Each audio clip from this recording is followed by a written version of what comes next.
Sir Kerala Fortuner பெரிய வண்டி நீங்க ஏன் சார் அளக்கல? அந்த வண்டி மெஷர்மெண்ட் ஏன் சார் நீங்க பண்ணல?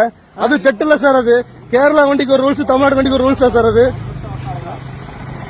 கேரளா வண்டிக்கு இல்ல, கேரளா வண்டியை விட்டுட்டீங்க, எம்டிடி கேரளா வண்டியை விட்டாச்சு, தமிழ்நாடு வண்டியை பிடிக்கிறீங்க. இது வந்து ரூல்ஸா சார்? இது ரூல்ஸ் நீங்க பண்ணுங்க. ரூல்ஸ் அண்ட் ரெகுலேஷன் கரெக்டா ஃபாலோ பண்ணுங்க. கேரளா வண்டினா கேரளாக்கு மஸ்ட் கிடையாது சார். அது வண்டி வந்து ஃபார்ச்சுனர் பொலீரோ வந்து அந்த வண்டி அதை விட்டாங்களே இல்லப்பா. ஆக்சுவலி விட்டாங்க, அது அலைவில் போட்டிருக்குது, ஃப்ரண்ட் லைட் போட்டிருக்கு, ஃபுல் ரெக்கார்டு வச்சிருக்கேன் நானு. அதை விட்டுட்டாங்க அந்த வண்டியை. இந்த வண்டியை பிடிச்சிட்டாங்க. 2 சீட் பெல்ட் போட்டிருக்குது, லைசன்ஸ் இருக்குது, எல்லாமே கரண்ட்ல இருக்கு. நம்ம வண்டியை பிடிச்சிட்டாங்க. சரி சார், ஃபைன் போட்டுக்கோங்க சார், நாங்க அடைச்சுக்கிறோம். இந்த வீடியோ நான் கண்டிப்பா போஸ்ட் பண்ணுவேன் சார். நான் கம்பல்சரி நான் போடுவேன். நான் நம்ம வண்டி எதுக்கு பிடிச்சிட்டாங்க? அந்த ஃபார்ச்சுனருக்கு வந்து அந்த வண்டி மாடல் இருக்குல்ல, அந்த வண்டி மாடலை நீ ஆர்டிஓல கொடுத்து அடிச்சு அந்த வீல் கரெக்டா இருக்கான்னு பாத்துக்கலாம். சரியா? அதை பார்த்து நம்ம இது பண்ணிக்கலாம். நம்ம வண்டி டயர் வந்து வெளியே இருக்குதாமா. சரியா? தமிழ்நாட்டு வண்டி